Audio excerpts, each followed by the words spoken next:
Hello and welcome to Smells Like 90's Rock. We're going to shock the world here. Sheila's out, but it is Hot Toddy and DJ P.O.R.C's back, everybody, or at least for this week.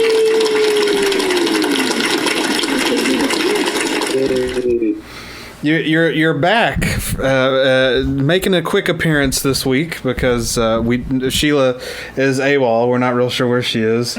That happens. She may show up halfway through. She can't because this is just a call between me and P.O.R.C, so I don't know if she'll be able to. She can probably message us to let us know, and maybe we can start all over again. But yeah, here we are. It's Hot Toddy and DJ P.O.R.C, and P.O.R.C has been gone for a number of weeks. What all's been going on in your world? Enlighten us. Catch us up.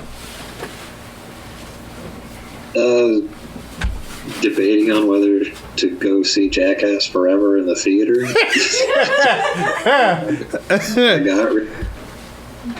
debate. The rest of it's just sort of family affairs. Right. Family. So. Well, that's understandable. And here's the thing about the Jackass movies. I liked the first two. Third one was meh, and I haven't seen this one, so I don't know. I really liked the first one, so if you're basing it off of that, I'd say go for it, but I don't know. Yeah, we still have quite a few deaths to deal with from Omicron. That's true.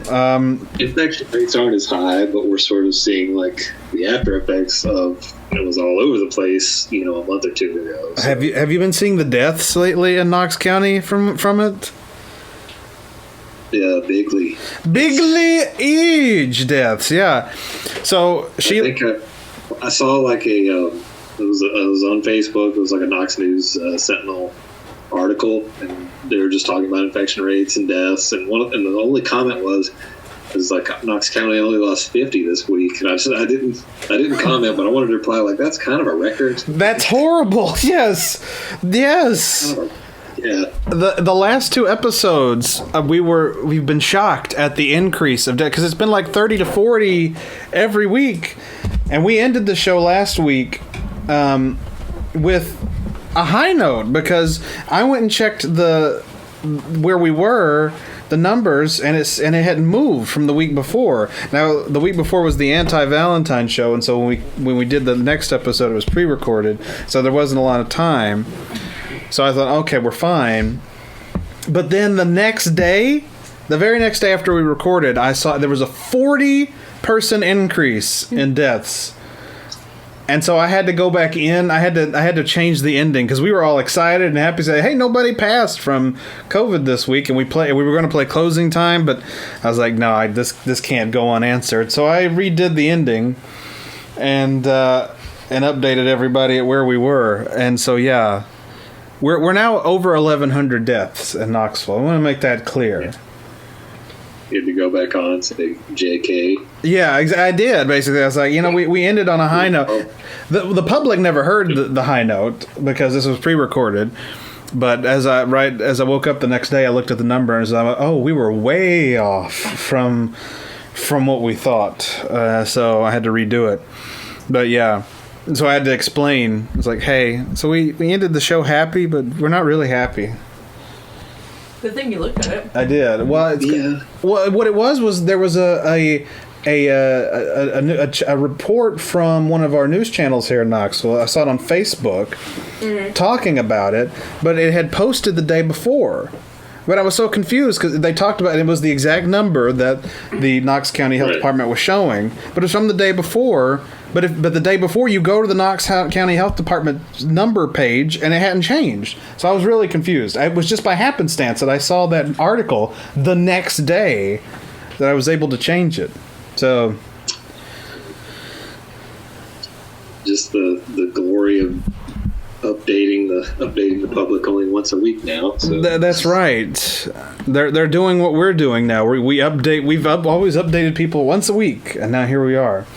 Now that's what the health department's doing, is updating once a week. They're modeling off of our success. That's what they're doing. It's kind of lame. Like, get your own thing. This Smells Like 90's Rock thing. I don't know. I'm just imagining I'm just imagining a bunch of like doctors, nurses, healthcare professionals over at the health department go like, so like I've heard the show on the college station, and there's these people. They seem to really be on top of things. I think we should do what they're doing. If you do it, just report once.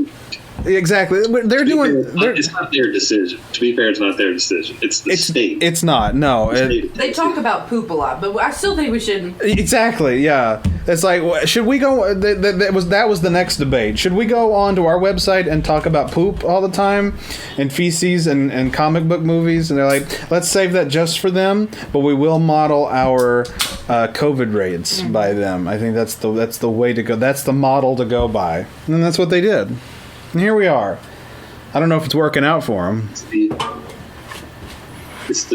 What would you call it? Would you call that like the Jon Stewart effect, when like politicians start like following Jon Stewart's lead on certain public issues? I guess it was back when he was still the host of the Daily Show. But it still works, and a lot of people still follow him. So I think absolutely we could call it that. Absolutely we could call it that. The Jon Stewart effect. So now we're going to, locally we'll call it... And now we realize how much of a bad thing it is. yeah. But I mean, if it's positive, though, well, I guess ours isn't positive because we only do it once a week.